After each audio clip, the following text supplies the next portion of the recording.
Hey everybody, it's Jay Kitchen from jaysbeard.com. I hope you're doing well today. We're doing a fragrance review of something that was released in the early aughts, like 2005, 2006, by a company called, and I may mispronounce this, it's Les Artisans. They're a French cologne or perfume house, if I'm not mistaken. This is the container, the bottle, whatever you want to call it. Feu d'Absinthe. Now, if you know about absinthe, it is a alcoholic beverage that was banned in this country until very recently. And they used to say it would make you insane. It was made with wormwood and some other things, and it would be known as the Green Fairy. Toulouse-Lautrec used to drink it. There's a whole procedure with sugar cubes and strainers and all kinds of things to drink proper absinthe. Now, they stopped making what they would call proper absinthe for some time, where it was made in very small batches.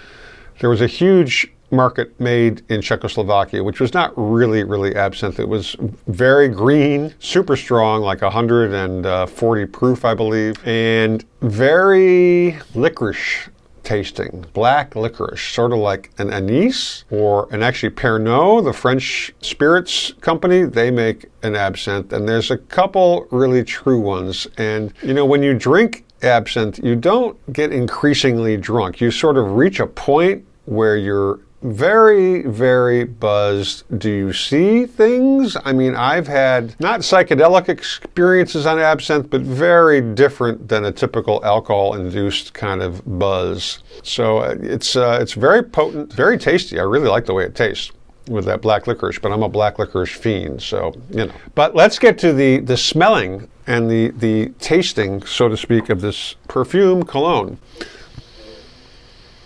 It's a very strong, I mean, it's got a lot of different and interesting smells going on, notes. So I'm just going to spray a little bit there and a little bit in back on my neck.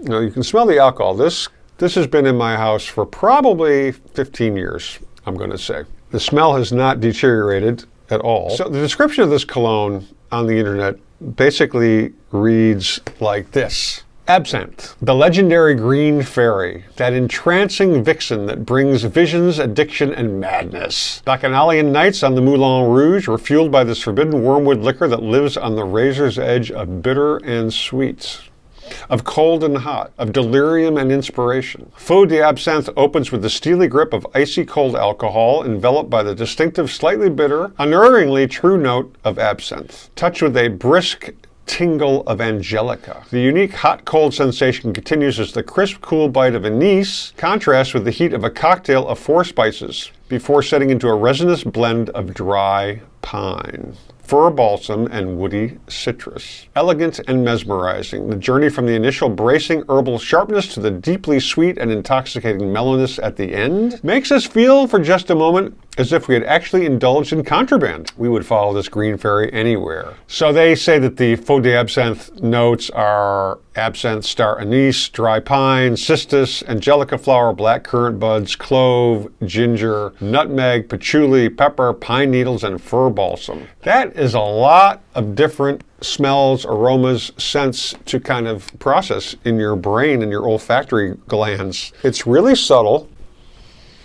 It is masculine. You can smell those pine notes coming up, sort of like a wet morning in a pine forest or a pine grove. Like I say, it's super subtle.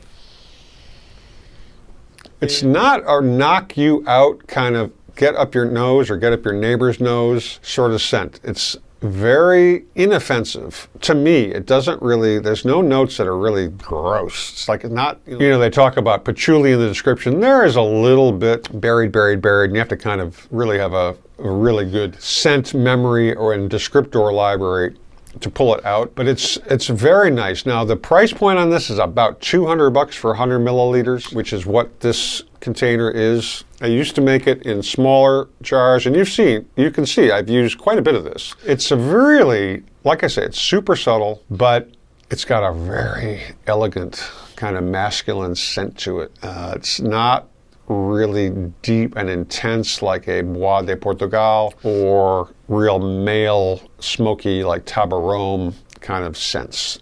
It's really nice. You might want to check it out at the fragrance counter. I wouldn't necessarily recommend going out and buying a flagon of this because it is expensive and you really want to be sure that you like it before you put down that kind of coin. But it is a classic smell and it's really, really nice. It's subtle, but it's present.